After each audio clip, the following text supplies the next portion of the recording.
Welcome to the CXR channel, our premier podcast for talent acquisition and talent management. Listen in as the CXR community discusses a wide range of topics focused on attracting, engaging, and retaining the best talent. We're glad you're here.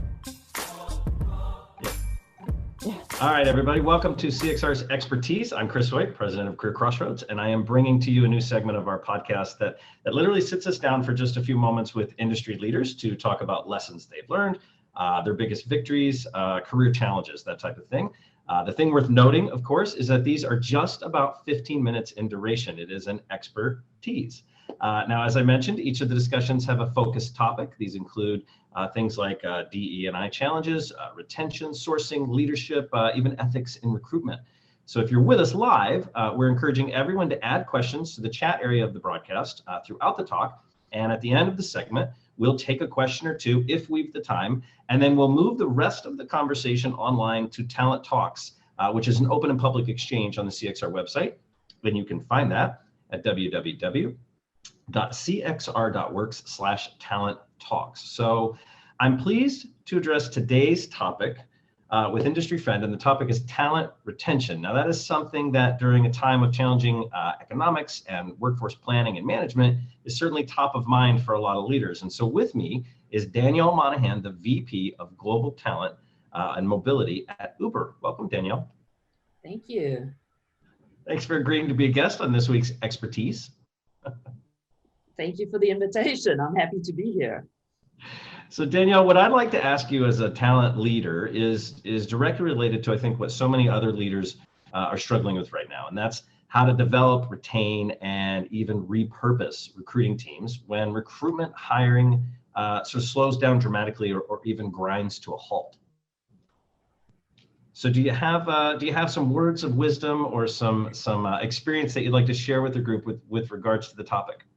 Yes, I definitely would love to share our experience, because as you can imagine, we were in the thick of things and we're still not all the way out, particularly given the business that we're in. As you can imagine, the rides business took a real hit for us globally with no end in sight. Yet the Eats business absolutely soared, and then our freight business did very well.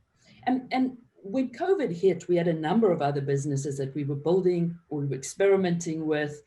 And the company had to make some really, really tough trade-offs and decisions on what to stop, start, and continue.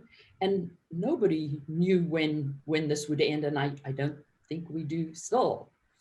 So the tough decisions were made, and it did mean that we were going to be a smaller company and that we had to conduct layoffs. And so we had to also conduct layoffs in the TA team. But what we knew, and of course what I know from 20 plus years of experience, is the hiring will come back. It's very, very hard to rebuild hiring machines.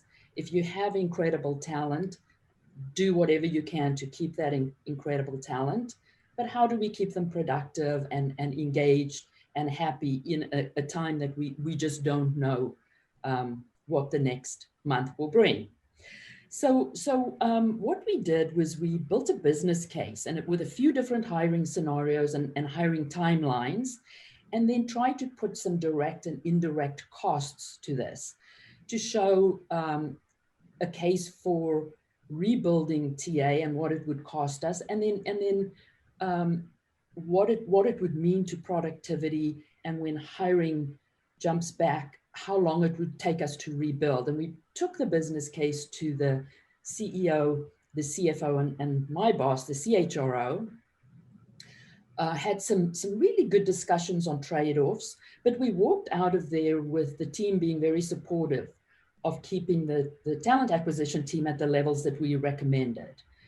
But the question and the challenge for us was, okay, now how are you going to keep your teams busy, engaged, and productive? Yeah. And so, yeah, go ahead. No, I was agreeing with you. Yeah, I mean, that's a huge challenge. And you know, recruiting teams, no matter what your role is on a recruiting team, recruiters and sourcers and coordinators, researchers, they want to be busy.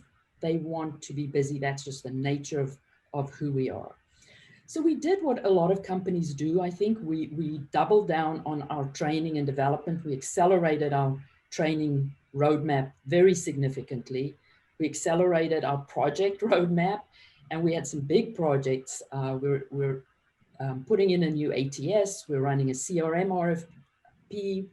We're building a talent advisor and talent scout competencies and level maps. And we're building a brand new hiring approach for the entire company, for Uber globally, with principles and qualities called Hiring the Uber Way. So we accelerated that. But again, that's not really enough. So we really had to think a bit more creatively and work with our business leaders to see how we could plug recruiters in to help the business and potentially help the community. And I'd say some of the things that worked well for us was we did build and publicly, we published a database where our impacted employees could opt in, and we made it publicly available. So we had recruiting teams working with our technical teams on that. We accelerated the rollout of our internal gig marketplace, where we and then our other businesses that were in this gig pilot could post opportunities for short, long-term, temp, full-time assignments. And that's where we really got the business involved and very excited. We had our recruiters work on some HR priorities. So we have helped reorganize HR content, and we helped the marketing team with careers website. But I think what was most exciting for the team was deploying our TA resources to help doing sales in our freight business, in our Eats business, of course, marketing and people and places, but we actually sold $20,000 or $30,000 worth of freight business. This is from some of the recruiters. We onboarded hundreds of restaurants, and we built hundreds of menus for these restaurants as we onboarded them. And then externally, we also decided to get involved with LinkedIn's Recruiting for Good initiative. And we sourced more than 1,100 healthcare professionals through our partnership with Trillium Health and Unity Health. Healthcare isn't really our area of expertise, but the recruiting teams really very, very quickly, they were passionate about what we were doing, and they very, very quickly learned how to find nurses and other frontline healthcare professionals. And then we also helped build a bridge with other companies that had job openings through the Accenture People Plus Connect job portal. So that for us is not only did we add value to Uber in some new ways, but we actually think that this has helped give our TA teams an opportunity to experience the day-to-day of jobs that they typically recruit for, but they've never done previously. So it's certainly strengthened their relationship and trust with the hiring teams. I think they offer our candidates enormous insight that maybe they couldn't before, and makes them more effective in their role, and then gives them that unique perspective. Danielle, was there because we've heard some organizations talk about retraining or putting their recruiters sort of into the organizations they've typically supported, or throughout the company while the hiring is on sort of a downturn or a pause. I'm curious, and a lot of them haven't because it wasn't received well, but I'm just wondering, like, when you kicked this off, this initiative, was there any apprehension from recruiters to go into the different lines of business? And if there was, did that change over time where they got a little more excited and said, hey, coach, put me in another group. Hey, coach, put me in another group? As an organization, there was no apprehension. There were individuals that didn't want to do that, but that was okay because we had other things for them to do. But overwhelmingly, people jumped to the challenge. And some of my takeaways and key learnings here is think now.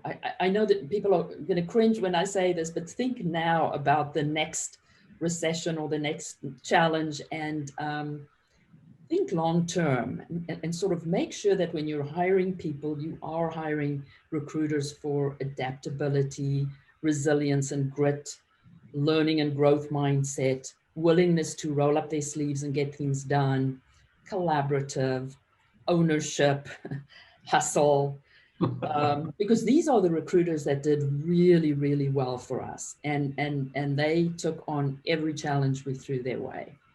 I love it. Learning agility, scrappy, not afraid to do something a little different. I think that's fantastic advice.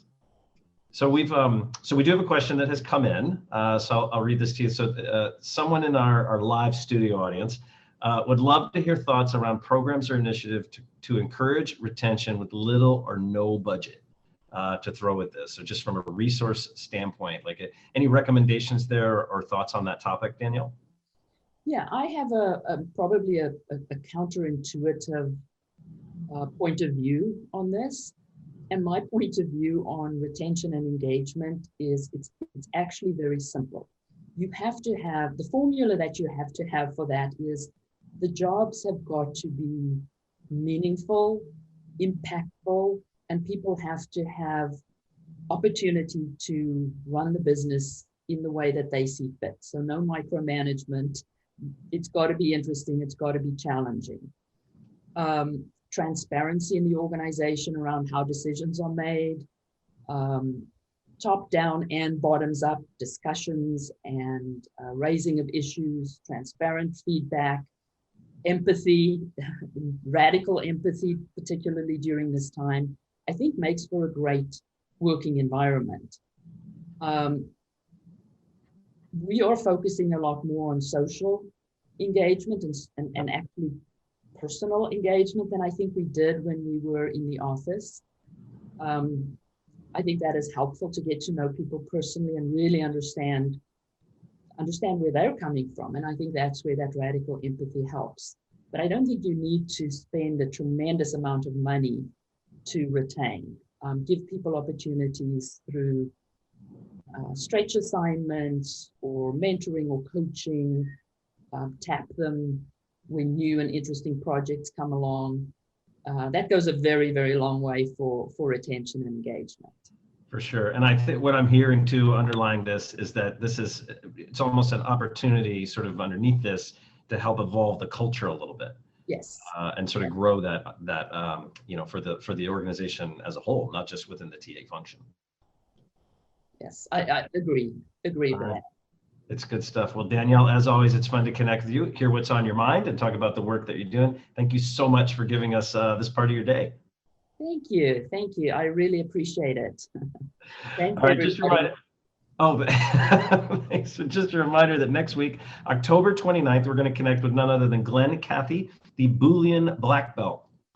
For those of you who've been around a while, you'll get that reference. But he's currently the head of digital strategy and innovation over at Randstad, and he's actually going to show us how to source for diverse candidates. So this will be a very tactical and screen shared session of expertise, and you'll want your sourcing or recruiting teams to certainly join us. So until then, we hope we'll see everybody online at www.cxr.works/talent talks. Thanks, Danielle. Thanks for listening to the CXR channel. Please subscribe to CXR on your favorite podcast resource and leave us a review while you're at it. Learn more about CXR at our website, cxr.works, facebook.com and twitter.com/careercrossroads, and on Instagram at careerxroads. We'll catch you next time.